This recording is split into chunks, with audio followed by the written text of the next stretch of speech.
Hola, hola, sean todos bienvenidos a un nuevo programa de ¿Qué dice la Biblia? Les agradecemos a ustedes que están del otro lado, ya sea desde el canal de la televisión como también desde el canal de YouTube, que nos están acompañando cada programa, están acompañando también en poder suscribirse a nuestro canal y por eso les recordamos que se suscriban. Por favor, suscríbanse para poder apoyarnos a nosotros, para poder seguir creciendo y que el mensaje de Dios llegue a cada persona.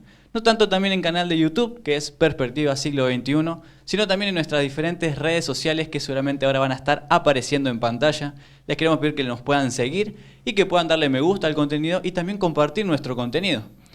Sin más preámbulos, vamos a presentar a aquel que siempre va a estar explicando los versículos, el que va a estar explicando el tema de hoy. Mati, ¿cómo estás? Hola Mariano, hola a todos, gracias por estar del otro lado acompañándonos, gracias por compartirnos en los diferentes programas.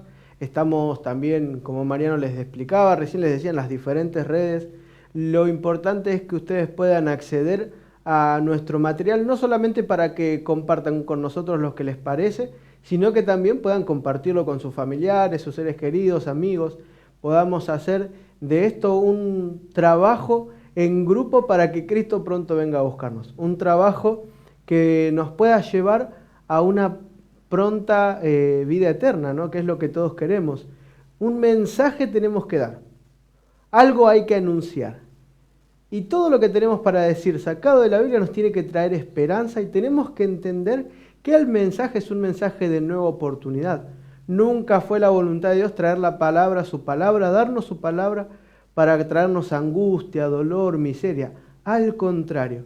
Así que te quiero invitar a que si tenés algún amigo, alguna amiga, algún familiar que está pasando por un mal momento, que está luchando quizás con alguna enfermedad, o vos sabés cuál es el momento que está atravesando, no dejes de compartirle este mensaje.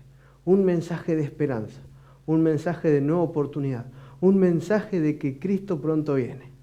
Así es. Y obviamente vamos a, sin más preámbulos, pero antes de empezar con el título del tema, te quiero invitar a que vayas a buscar tu Biblia. Si tenés tu Biblia ahí a mano, mejor. Si no, anda a buscarla, te damos este tiempito que las puedas ir a buscar para abrir la Biblia o si no, para que puedas encender tu Biblia en el caso que estés utilizando algún dispositivo electrónico. Y ahora sí, sin más preámbulos, vamos a meternos en el tema de hoy. ¿Qué dice? Las decisiones eternas. Un título bastante interesante. Así que vamos a ver, Mati, ¿de qué trata más o menos este tema de hoy? Es importante y tenemos que entender que si bien la Biblia tiene muchos tipos de mensajes, por ejemplo, encontramos parábolas, por ejemplo, encontramos historia, por ejemplo, encontramos un poco de enseñanzas y diferentes tipos, poesía, hay un mensaje que se repite a lo largo de todos los diferentes términos, de todos los diferentes textos que vamos a analizar y que tiene que ver con el pronto regreso de Jesús. Tiene que ver también con el trato que Dios hace con el pecado, cómo Dios logra restaurar esa relación que a través del pecado se rompe. Y hay un lapsus, hay un paréntesis de tiempo en la eternidad que empieza con la caída de Adán y Eva y termina con la segunda venida. Y es lo que vamos a empezar a estudiar y profundizar. ¿Qué es eso que falta?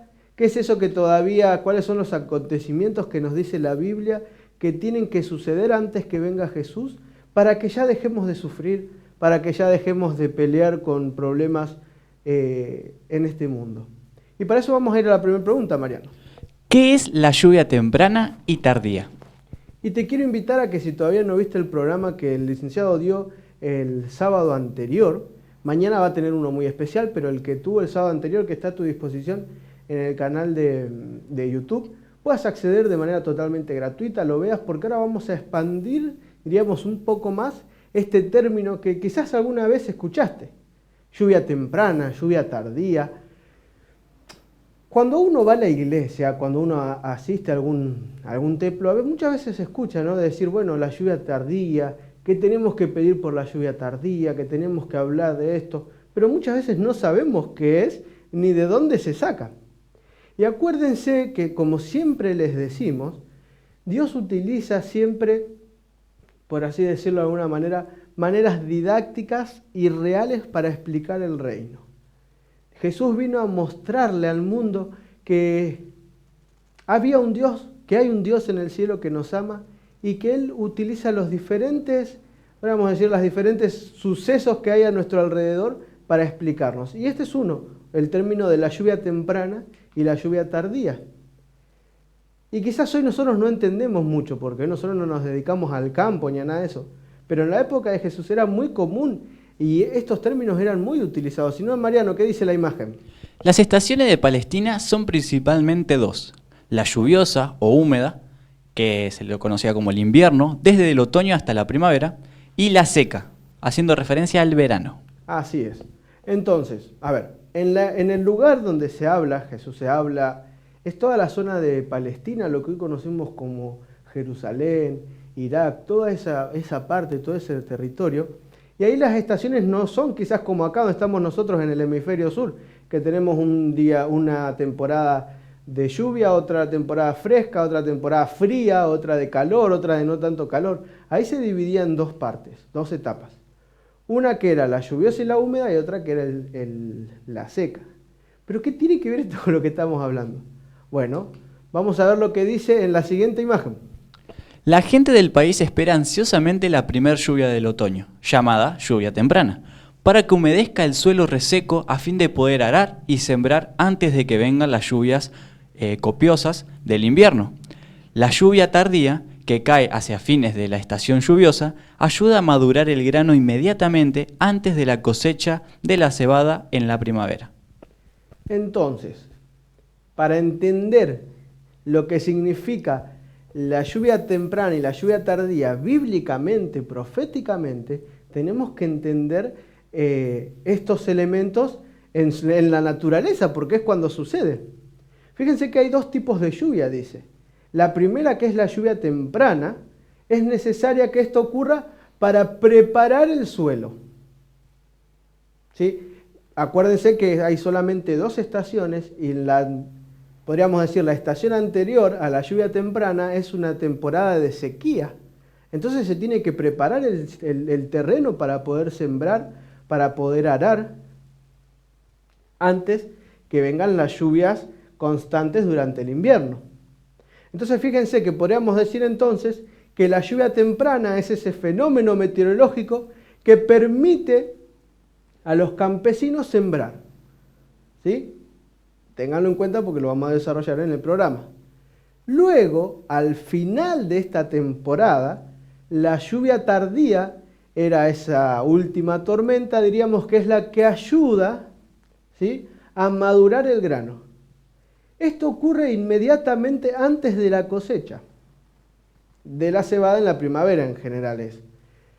Entonces, meteorológicamente diríamos, la lluvia temprana es esa lluvia que permite preparar el terreno.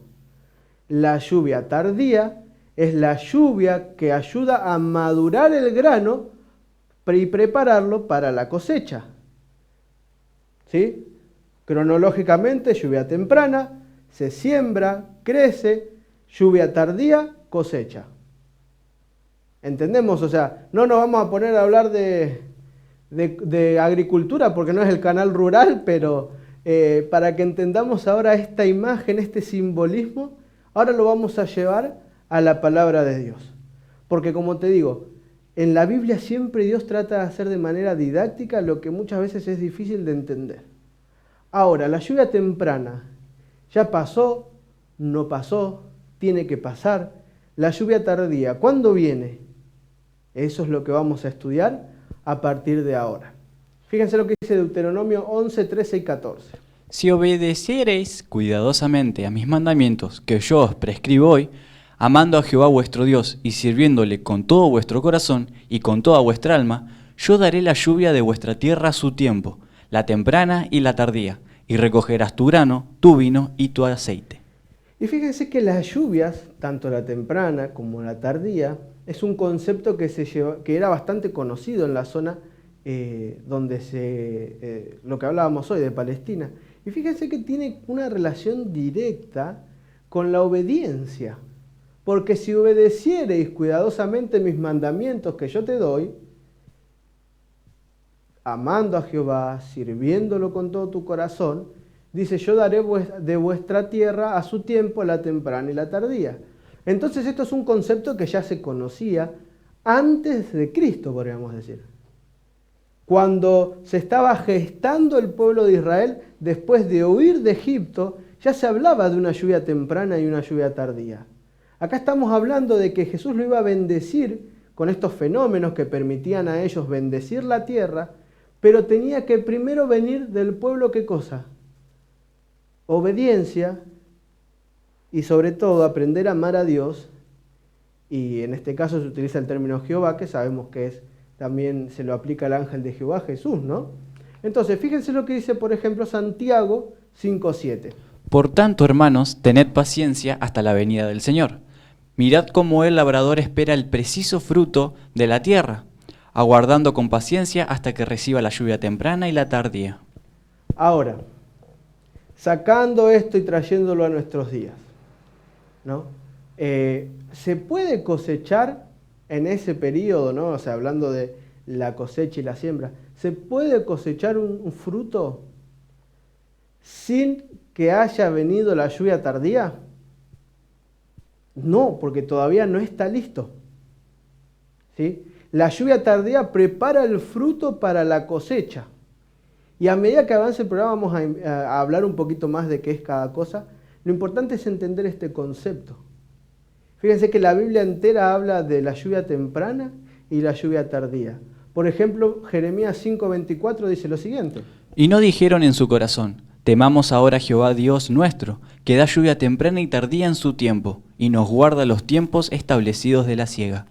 Ahora, ¿qué podría una persona hacer para que la semilla crezca? La persona sí puede regarla, puede sembrarla, pero ¿puede hacer crecer a la semilla? ¿O eso es solo obra de Dios? A veces nosotros nos esforzamos por querer ayudar a Dios, darle un empujoncito a la voluntad de Dios, ¿no? Como si fuera que nosotros tenemos esa habilidad y esa capacidad. Tenemos que entender que todo tiene su tiempo y todo se cumple en un tiempo específico y predeterminado. Ya vimos en el programa anterior los tiempos de Dios y que proféticamente también todo tiene su tiempo. Ahora, ¿hay algún otro evento más que hable de la lluvia temprana y la lluvia tardía? Claro que sí. Joel 2 dice lo siguiente. Tocad trompeta en Sión, proclamad ayuno, convocad asamblea. Reunid al pueblo, santificad la reunión, juntad a los ancianos, congregad a los niños y a los que maman. Salgan de su cámara el novio y de su tálamo la novia. Entre la entrada y el altar lloren los sacerdotes ministros de Jehová y digan, perdona, oh Jehová, a tu pueblo, y no entregues al oprobio tu heredad, para que las naciones se enseñoreen de ella. ¿Por qué han de decir entre los pueblos, ¿dónde está su Dios? Y ahora hay un llamado, y para que podamos entender más, nosotros no podemos poner todos los versículos, pero te invito a que vayas a tu Biblia a buscar Joel 2. Joel es un profeta, en el tiempo del profeta hay una crisis nacional total. Hay un abandono por parte del pueblo hacia la adoración a Dios. Se perdió todo tipo de adoración y están pasándola mal. Hay crisis. Ellos son constantemente saqueados por los pueblos vecinos. Entonces, Dios les promete algo. En este momento les dice, tocad trompeta en Sión y proclamad ayuno, convocad asamblea. Es tiempo de volver a reunirse. Es momento de proclamar que tiene que haber un reavivamiento alrededor de todo nuestro pueblo. No es momento de seguir con las cosas que están haciendo. Por eso los invita a una congregación, a todos, grandes, niños, pequeños. Y es momento de ir, dice, a la entrada del altar y digan, perdona, oh Jehová, tu pueblo y no entregues al oprobio, porque eran un ejemplo. Porque ¿qué van a decir los pueblos? ¿Dónde está su Dios? Porque al final, cuando nosotros decimos que somos cristianos, pero no vivimos conforme a lo que Dios quiere, no es nuestro nombre el que se mancha, sino lo primero que dicen, ¿y este es cristiano? Y estaban dando un mal ejemplo. Entonces, empieza a haber ahora un olor a reforma en el libro de Joel. Invita a que entiendan de que no va a venir, no va a obrar el Espíritu de Dios a menos que haya un arrepentimiento, a menos que empiece en nosotros. llevándolo a la lluvia tardía y la lluvia temprana, nosotros muchas veces pensamos que la lluvia temprana voy a ir caminando y de repente me voy a sentir iluminado por el Espíritu Santo. Cuando en realidad la lluvia tardía puede estar cayendo y vos no te vas a estar dando cuenta si no tenés en tu corazón el deseo de que esto suceda. Si no está tu corazón predispuesto a recibir el Espíritu Santo. Y fíjense cómo sigue diciendo Joel 2. Vosotros también, hijos de Sión, alegraos y gozaos en Jehová vuestro Dios, porque os ha dado la primera lluvia a su tiempo, y hará descender sobre vosotros lluvia temprana y tardía como al principio. Y cuando habla de los hijos de Sión, está hablando también de los hijos de Jerusalén, ¿no? Está haciendo alusión a ese pueblo que habitaba la tierra prometida. Y dice que el Señor os va a dar lluvia a su tiempo, una temprana y una tardía. Ahora, tenemos que entender algo. Más adelante, cuando ustedes lean después, por favor, Joel 2, dice que vuestros hijos verán visiones, vuestros siervos verán visiones, va a haber un reavivamiento, va a haber, en otras palabras, el Señor va a obrar de tal manera que no va a ser igual a lo que era antes, como venían ellos pensando que era Dios. Va a haber un tiempo, y si hay una lluvia temprana, tiene que haber una lluvia tardía. Entonces, nosotros creemos, no porque nosotros lo creamos, sino porque lo dice la Biblia, y es lo que vamos a explicar ahora, que la lluvia temprana, que para qué era, para la preparación de la tierra, ya sucedió. ¿Cuándo sucedió la lluvia temprana? Hechos 2, 1 al 4 dice lo siguiente. Cuando llegó el día de Pentecostés, estaban todos unánimes juntos, y de repente vino del cielo un estruendo como de un viento recio que soplaba, el cual llenó toda la casa donde se estaban sentados, y se les aparecieron lenguas repartidas como de fuego, asentándose sobre cada uno de ellos, y fueron todos llenos del Espíritu Santo, y comenzaron a hablar en otras lenguas, según el Espíritu les daba que hablasen. Y la lluvia temprana se la reconoce como el derramamiento del Espíritu Santo a los apóstoles que se encontraban, y es lo que se conoce hoy como el Pentecostés. ¿Sí? Pero esto no es algo que se nos ocurrió a nosotros, sino fíjense lo que dice Pedro mismo en Hechos 2 del 14 al 17. Entonces Pedro, poniéndose en pie con los 11, alzó la voz y les habló diciendo: varones judíos y todos los que habitáis en Jerusalén, esto os sea notorio, y oíd mis palabras, porque estos no están ebrios, como vosotros suponéis, puesto que es la hora tercera del día. Mas esto es lo dicho por el profeta Joel. Y en los postreros días, dice Dios, derramaré de mi espíritu sobre toda carne, y vuestros hijos y vuestras hijas profetizarán, vuestros jóvenes verán visiones, y vuestros ancianos soñarán sueños. Y de cierto sobre mis siervos y sobre mis siervas en aquellos días derramaré de mi espíritu y profetizarán. Entonces, la lluvia temprana es el derramamiento del Espíritu Santo causado en el día del Pentecostés.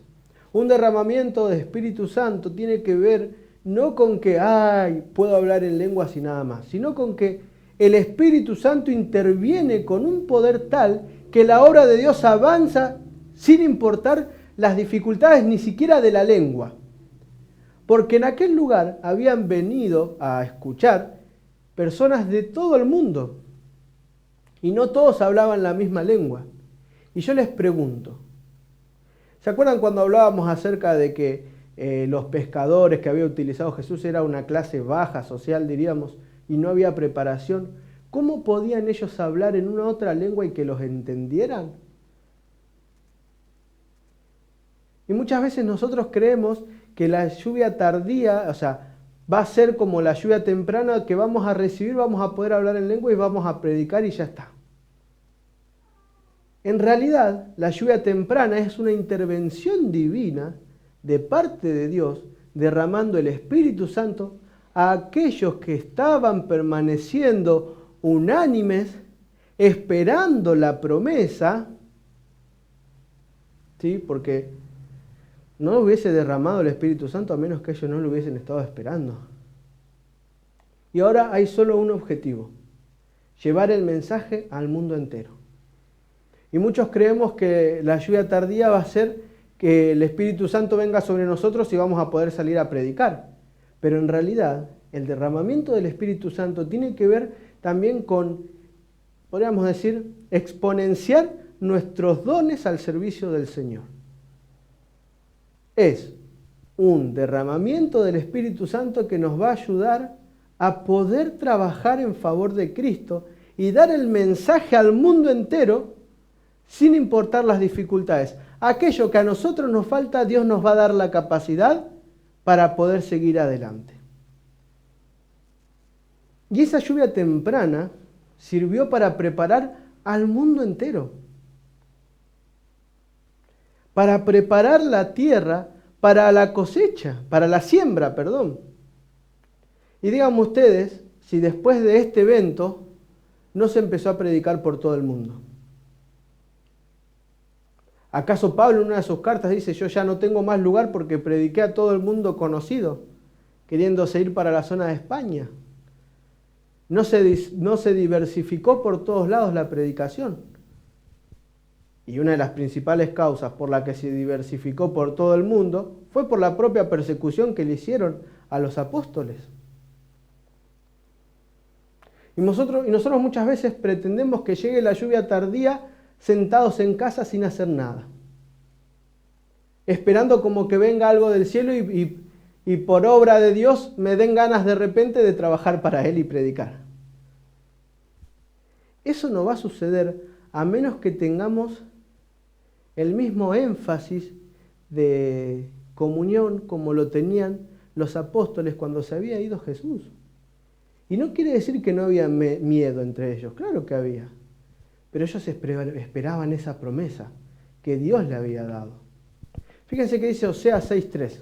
Y conoceremos y proseguiremos en conocer a Jehová, como el alba está dispuesta a su salida, y vendrá a nosotros como la lluvia tardía y temprana a la tierra. Y tenemos que entender de que esto va a suceder, porque es una promesa.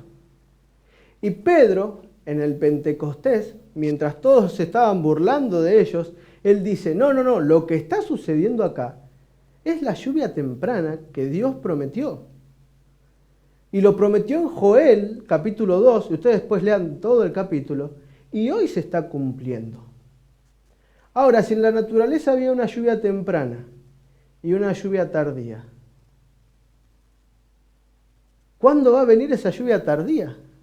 ¿Y qué es esa lluvia tardía? Ahora, si la lluvia temprana es el derramamiento de la lluvia tardía, si la lluvia temprana es el derramamiento del Espíritu Santo, la lluvia tardía también va a tener que ver con una influencia del Espíritu Santo en nuestras vidas. La lluvia tardía tiene que ver con una intervención divina para proclamar de una vez por todas el mensaje que se tiene que dar y no estamos dando. Fíjense lo que dice Hechos 3, 19 y 20. Así que arrepentíos y convertíos, para que sean borrados vuestros pecados, para que vengan de la presencia del Señor tiempos de refrigerio, y Él envía a Jesucristo, que os fue antes anunciado. Y en otras palabras, acá se utiliza el término para lluvia tardía, tiempos de refrigerio. Es momento de estar unidos, unánimes, orando, pidiendo al Señor que el Espíritu Santo intervenga en nuestra vida. Y el Espíritu Santo empezó a obrar. Si ustedes después leen Hechos, como escucho decir muchas veces, y está buenísimo, no tendría que ser Hechos de los apóstoles, sino Hechos del Espíritu Santo. Cómo el Espíritu Santo, a través de las personas, logra que el Evangelio llegue a lugares imposibles. Pero esto no va a suceder a menos que nosotros hoy nos pongamos las pilas y empecemos a pedirle al Señor que venga el Espíritu Santo. Para esto no hay una fecha predeterminada. Pero sí te puedo asegurar que muchos, creyendo que están esperando la lluvia tardía, va a pasar y no van a ser bendecidos con ella. Porque no alcanza con estar en un lugar. No alcanza con decir ser parte. No alcanza con pertenecer. Uno tiene que ser, tiene que tener en su corazón el anhelo tiene que orar fervientemente para que llegue. Pero no para empezar a brillar y creernos más que nadie. Va a llegar un momento en la historia donde la predicación no va a poder avanzar a menos que el Espíritu Santo intervenga en el desarrollo de la historia. Y esa es la lluvia tardía. Cuando el Dios se canse de nuestra tibieza, como hablábamos en la iglesia de la Odisea, entonces diga, bueno, es momento de interferir, es momento de capacitar, y ahí va a venir el Espíritu Santo. Y eso es lo que se va a conocer como la lluvia tardía. Pero también va a estar pasando otro elemento importante, que es una pregunta que nos llegó. Segunda pregunta, ¿qué es el zarandeo? Acerca de que, bueno, vamos a recibir todos la lluvia, vamos a hacer, quizás escuchaste hablar de lo que es el zarandeo. Bueno, vamos a intentar explicar, así como la lluvia temprana y la lluvia tardía, el zarandeo. Entonces, ¿qué dice Amós 9:9? Porque he aquí yo mandaré y haré que la casa de Israel sea zarandeada entre todas las naciones, como se zarandea el grano en una criba, y no cae un granito en la tierra. A espada morirán todos los pecadores de mi pueblo, que dicen, no se acercará ni nos alcanzará el mal. Es interesante que el zarandeo es para los del mismo pueblo.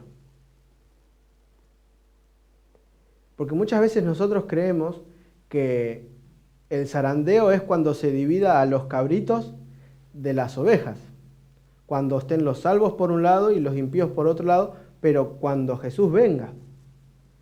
Y eso va a suceder a su debido tiempo.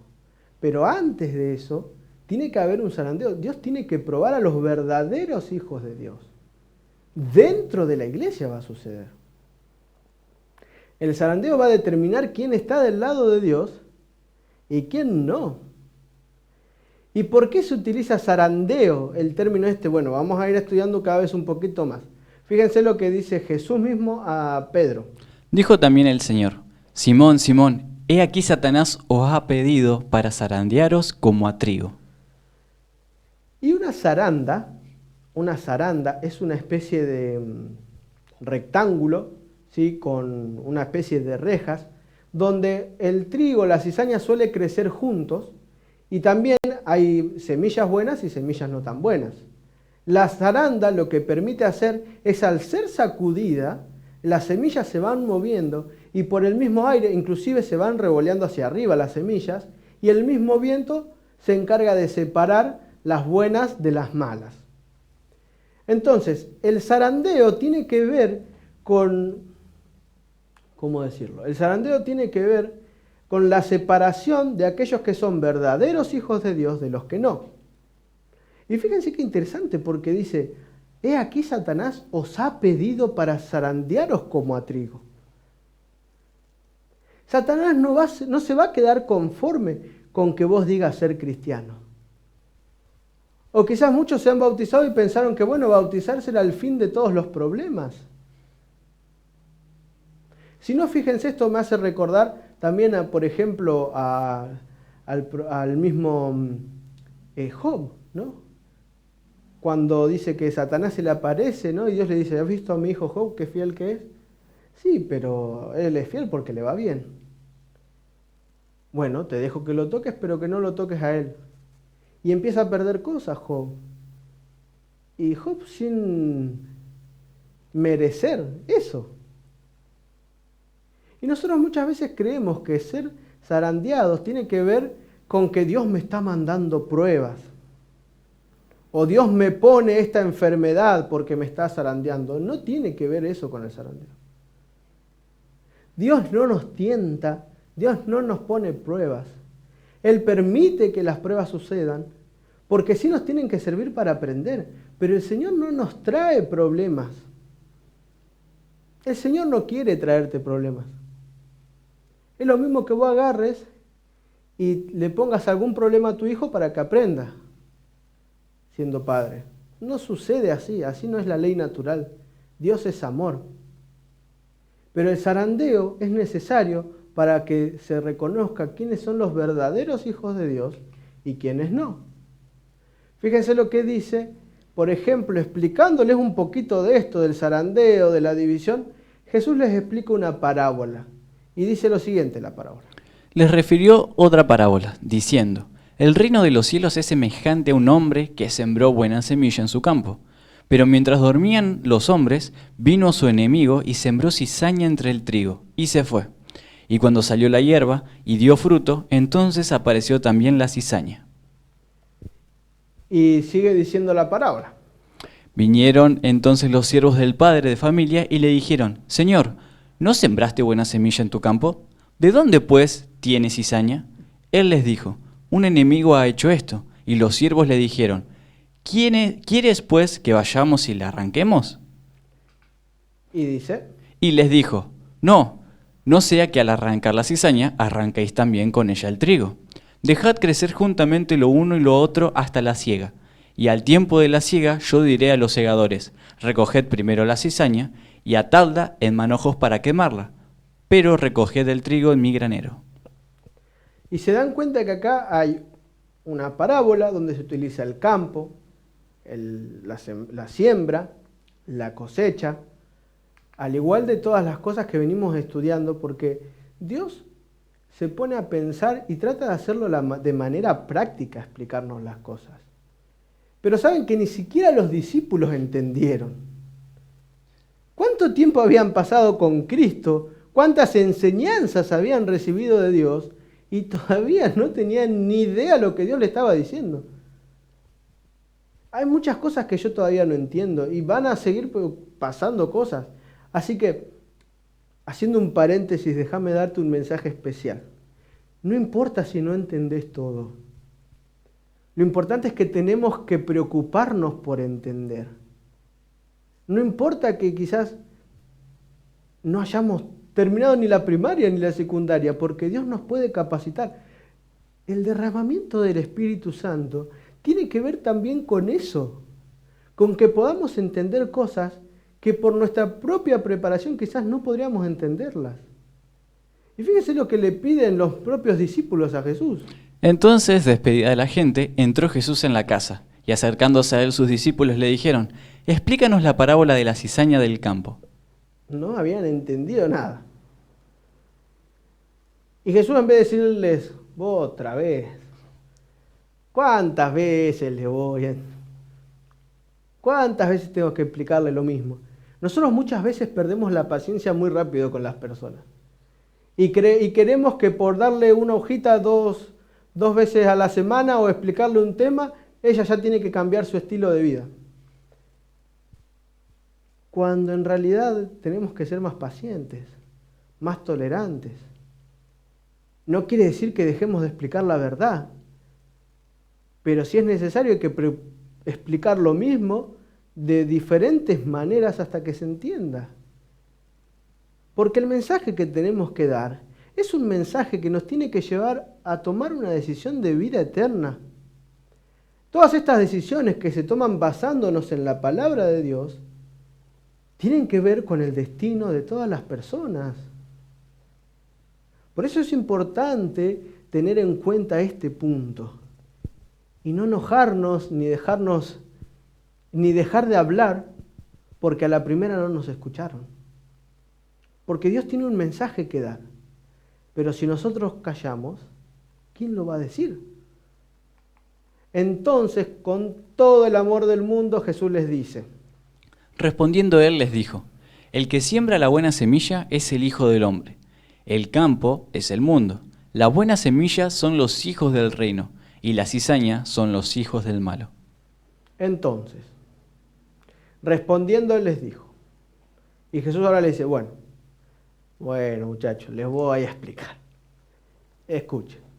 El que siembra la semilla es el Hijo de Dios, el Hijo del Hombre. Este título tengámoslo en cuenta porque se le aplica a Jesús y vamos a estudiar un poquito más acerca de esto. ¿Quién es el Hijo del Hombre? Jesús. Es un título que él se autoda muchas veces. Daniel 13 también se le aplica y en el Apocalipsis también se le aplica a Jesús. Es Jesús quien es la buena nueva. Él es el Evangelio. Es Jesús de quien tenemos que hablar.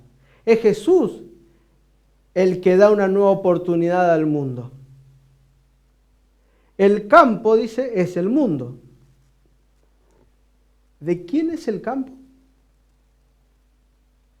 Del dueño, ¿no? En la parábola. Y él dice que el dueño es Jesús y que el campo es el mundo. Esto hay que dejarlo bien en claro, porque muchas veces nosotros creemos que en quien manda en el mundo es Satanás, y no hay nada más erróneo que eso. Satanás tiene poder, habita en el mundo, pero hasta con la historia de Job nos damos que quien manda en el mundo todavía es Dios, y más después de su muerte en la cruz. La buena semilla, dice, son los hijos del reino, y la mala semilla o la cizaña son los hijos del malo. En el mundo hay personas buenas y personas malas. Eso tenemos que entender. Entonces, ¿qué tiene que ver esto con lo que hablamos? Bueno, sigamos un poquito más. El enemigo que la sembró es el diablo. La siega es el fin de los siglos, y los segadores son los ángeles. De manera que como se arranca la cizaña y se quema en el fuego, así será en el fin de este siglo. ¿Quiénes son los segadores? Los ángeles. Así también como en la parábola de la red, que trae de todos los peces y hay quienes la seleccionan, son los ángeles. Dice, el enemigo que la sembró es el diablo. El diablo es el que mete cizaña en nuestro corazón. El diablo es el que, podríamos decir, sembró la semilla del mal en el corazón de Adán y Eva. Y hay hijos de Dios y hay hijos de Satanás. La siega o la cosecha es el fin del siglo. Y tenemos que entender esto porque tenemos que saber qué papel cumplimos nosotros. Nosotros no somos los segadores. Muchas veces nosotros predicamos el Evangelio, pero decimos, bueno, a este le predico porque me gusta la cara y a este no. ¿Qué le voy a hablar a él si es un borracho? Como si fuéramos nosotros los segadores, quienes tenemos la autoridad de decidir a quién sí y a quién no. Y hay dos destinos. Dice, el trigo al granero y la cizaña al fuego eterno. De manera, dice, que como se arranca la cizaña y se quema en el fuego, así será el fin de este siglo. Y tenemos que entender que hay que predicar un mensaje. Si bien nosotros somos las semillas, espero y creo, tenemos que convencer a otras semillas. Tenemos que dar a conocer el mensaje. Ahora, a ver, una especie de pregunta de resumen y de prueba, ¿no? En la lluvia tardía, ¿qué mensaje se va a predicar? ¿Cuál es el mensaje que Dios tiene para que su pueblo dé en este tiempo? Y es el mensaje de los 3 ángeles. Si bien hay que predicar de toda la Biblia, hay un énfasis especial en el mensaje de los 3 ángeles. Esto no va a suceder hasta que nos pongamos las pilas y nos pongamos a trabajar. Si Cristo no vino todavía, porque habla de la cosecha como el fin del siglo, que es la segunda venida, si nosotros no estamos solamente de brazos cruzados, esto no va a suceder nunca. ¿Qué dice Mateo 13, del 41 al 43? Enviará el Hijo del Hombre a sus ángeles y recogerán de su reino a todos los que sirven de tropiezo y a los que hacen iniquidad, y los echarán en el horno de fuego. Allí será el lloro y el crujir de dientes. Entonces los justos resplandecerán como el sol en el reino de su Padre. El que tiene oídos para oír, oiga. Y acá está hablando Jesús mismo diciendo, entonces en el tiempo del fin, el Hijo del Hombre, otra vez ese título, enviará a sus ángeles a recoger la cosecha. Y acá hay que tomar una decisión. Y ahora les vamos a explicar un poquito más en la siguiente pregunta por qué. Y hay 2 destinos, no hay más. El lloro y el crujir de dientes, o resplandecer como el sol en el reino de su Padre. creo que la decisión no es muy difícil de tomar. Lo difícil es mantener esta decisión.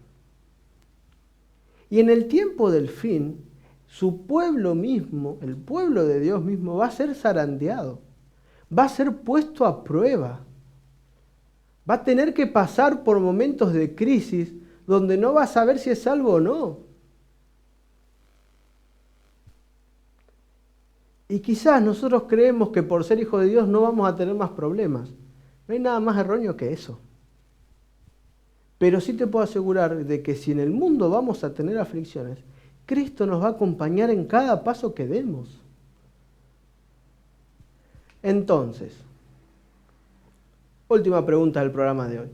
¿En qué momento los frutos son cegados? ¿O en qué momento viene la siega? Y hay una descripción especial en Apocalipsis 14 que dice lo siguiente. Miré y he aquí una nube blanca, y sobre la nube uno sentado semejante al Hijo del Hombre, que tenía en la cabeza una corona de oro y en la mano una hoz aguda. Y del templo salió otro ángel, clamando a gran voz al que estaba sentado sobre la nube: Mete tu hoz y ciega, porque la hora de cegar ha llegado, pues la mies de la tierra está madura. Entonces, si ustedes después van a estudiar el libro de Apocalipsis, el capítulo 14, empieza con un cántico especial con un grupo selecto. Luego avanza con la última amonestación de Dios a su pueblo, que es el mensaje de los 3 ángeles. Y seguido al mensaje del tercer ángel ocurre esta visión. Así que también podríamos decir que esto es lo que le sigue al gran clamor que se va a dar cuando el derramamiento del Espíritu Santo llegue, suceda la lluvia tardía, lo que va a ser una intervención divina, permitiéndole a su pueblo predicar a todo el mundo, lo que se conoce como el fuerte pregón. Entonces va a venir el fin. Hay otras cosas más que van a suceder, pero no podemos explicar ahora, pero no va a venir Cristo sin que antes venga el derramamiento del Espíritu Santo. No va a venir Cristo sin que antes suceda el zarandeo. Pero en esta visión, fíjense que dice, he aquí una nube blanca y sobre la nube uno sentado, otra vez, ¿qué título? El Hijo del Hombre. Y ya vimos que en toda la Biblia, cuando se habla del Hijo del Hombre, es a Jesús. Pero ahora se lo ve a Jesús con una hoz. 2 elementos importantes tiene acá. El primero, una corona de oro. El término que se utiliza para corona no es el término que sugiere realeza, sino el término que sugiere corona de victoria. La victoria sobre el mal. ¿Sí? Y en su mano tiene una hoz. Y del templo ya vimos, si ustedes después vayan a estudiar en Apocalipsis 11, que ya el templo está abierto, se ve el lugar santísimo. Quiere decir que cuando sucede esto, el tiempo de gracia ya terminó. Entonces dice, del templo salió otro ángel, clamando a gran voz al que estaba sentado sobre la nube. ¿Que quién era? Jesús. Y les dice, mete tu hoz y ciega, porque la hora de cegar ha llegado, pues la mies de la tierra está madura.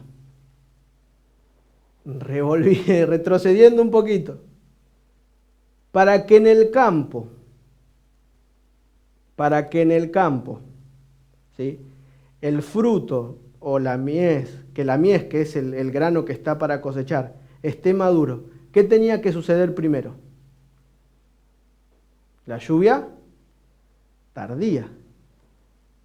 Entonces, para que las personas estén capacitadas y ya se pueda decidir qué tiene que pasar antes que esto suceda, la lluvia tardía. Ahora, ¿por qué dice que mete tu hoz y ciega? ¿A quién representa? Ya vimos que el Hijo del Hombre, quien viene es Jesús. Pero ¿a quién representa la hoz y el acto de cegar? Fíjense lo que dice Joel 3:12. Echad la hoz, porque la mies está ya madura. Venid, descended, porque el lagar está lleno. Rebosan las cubas, porque mucha es la maldad de ellos. Y tenemos 2 elementos importantes acá. Por un lado, la mies está madura y el otro lado están llenas, rebosan las cubas, que tiene que ver también con el lugar donde se guardaba el mosto y todas esas cosas. Es momento de cosechar. Joel 3:12. El libro de Joel tendríamos que leerlo quizás un poquito más para entender el tiempo en el que estamos viviendo. ¿Y qué dice Marcos 13 para responder a la pregunta y completar? 26 y 27. Entonces verán al Hijo del Hombre que vendrá en las nubes con gran poder y gloria. Y entonces enviará sus ángeles y juntará a sus escogidos de los cuatro vientos, desde el extremo de la tierra hasta el extremo del cielo. Entonces, el acto de cegar y la hoz, ¿a quién representa? ¿A nosotros? No, a los ángeles. Los ángeles son los encargados, si vamos unos capítulos más para atrás, de sellar a los hijos de Dios en la frente. Entonces acá, en el término de la historia, podríamos decir, en el tiempo del fin, hay dos bandos nomás. O aquellos que reciben el sello de Dios, o Apocalipsis 12 y 13, la marca de la bestia. Va a llegar un momento en que el destino de la humanidad no va a poder ir para otro lado más el que está escrito. ¿Y qué dice Hechos 1:11? Los cuales también les dijeron: varones galileos, ¿por qué estáis mirando al cielo? Este mismo Jesús, que ha sido tomado de vosotros al cielo, así vendrá como le habéis visto ir al cielo. Tiempo después de este versículo, los discípulos reciben la lluvia temprana. Tiempo anterior al versículo que estamos leyendo de la venida del Hijo del Hombre, los hijos de Dios, el verdadero remanente, va a recibir la lluvia tardía. Van a pasar por el zarandeo, van a recibir la lluvia tardía y entonces se va a dar el fuerte pregón. Y el mensaje de Dios se va a predicar a todo el mundo. Entonces le dice, la primer cosecha, mete tu hoz y ciega porque la mies ya está madura. ¿Y cómo continúa esta visión de Apocalipsis 14?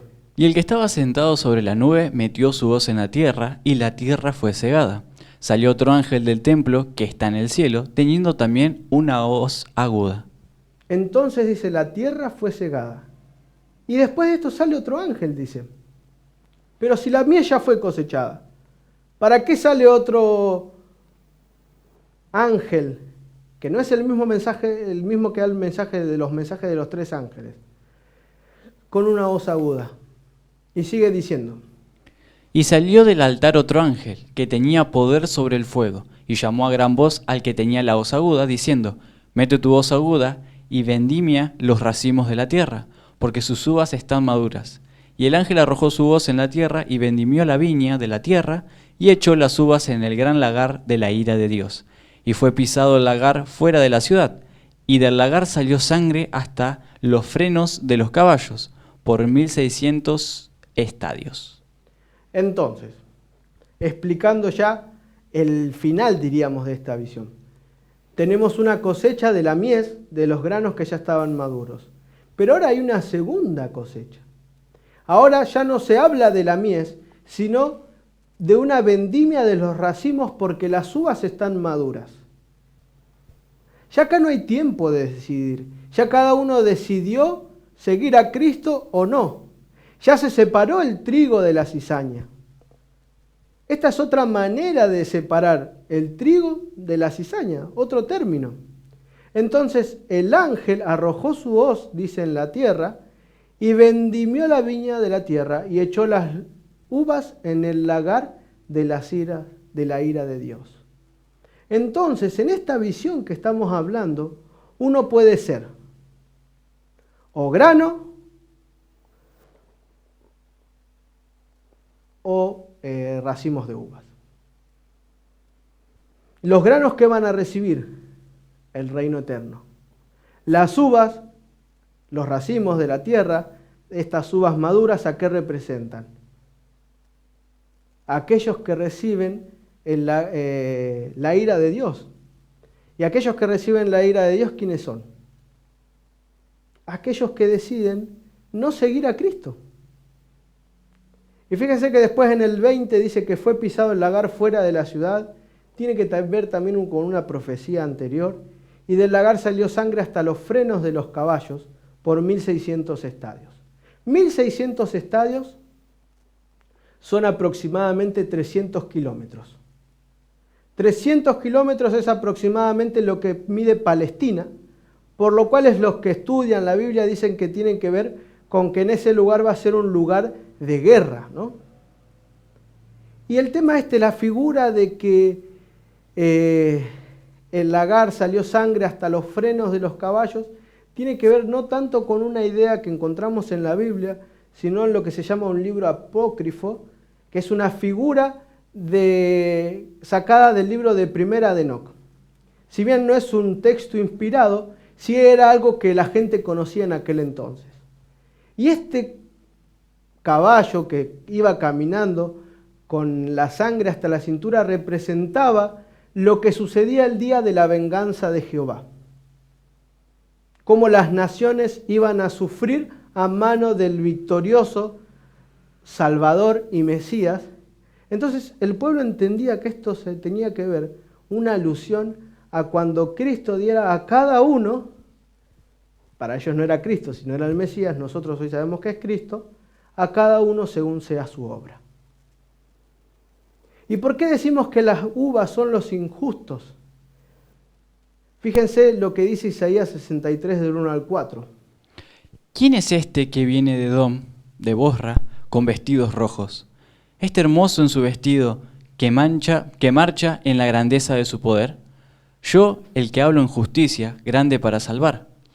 ¿Por qué es rojo tu vestido y tus ropas como del que ha pisado en lagar? He pisado yo solo el lagar, y de los pueblos nadie había conmigo. Los pies con mi ira, y los hollé con mi furor, y su sangre salpicó mis vestidos, y manché todas mis ropas. Porque el día de la venganza está en mi corazón, y el año de mis redimidos ha llegado. Y esta es una profecía que se aplica al día de venganza del Señor, de la ira de Dios.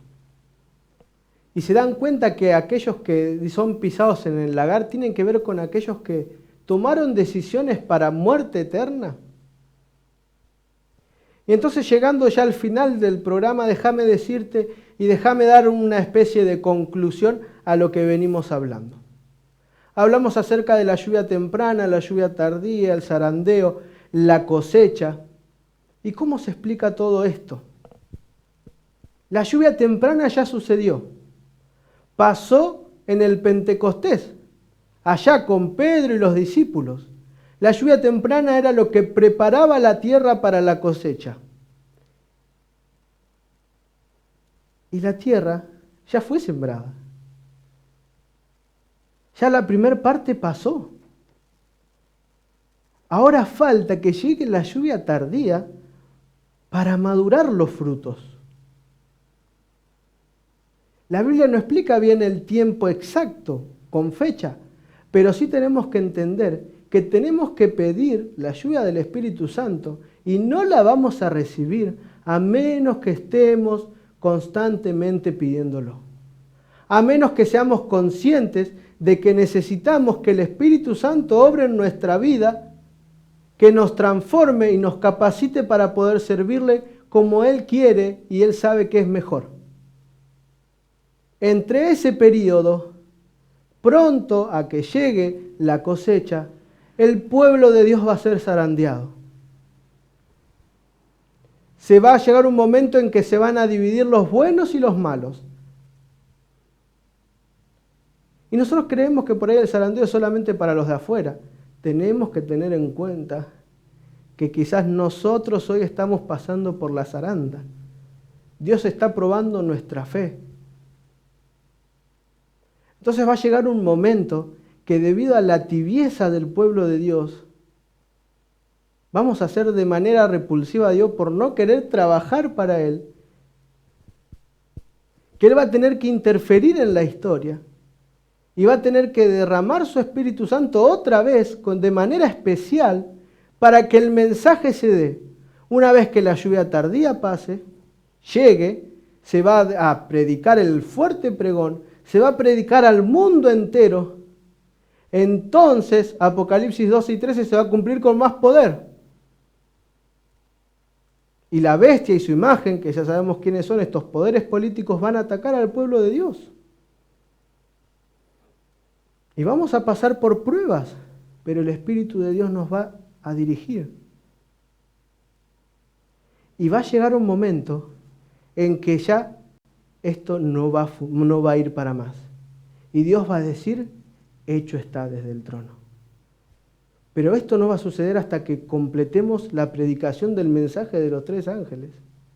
Y Jesús va a venir y tenemos que tomar un lugar. Tenemos que elegir un bando. O podemos ser los granos de la primera cosecha o las uvas de la segunda. Podemos reinar para siempre con el Señor y resplandecer como el sol por la eternidad o sufrir el castigo eterno. No podemos tomar una decisión de quedarnos a la mitad, o un lado o el otro.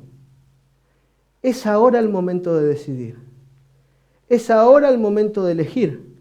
Hay muchos detalles más que no podemos explicar porque el tiempo no nos da.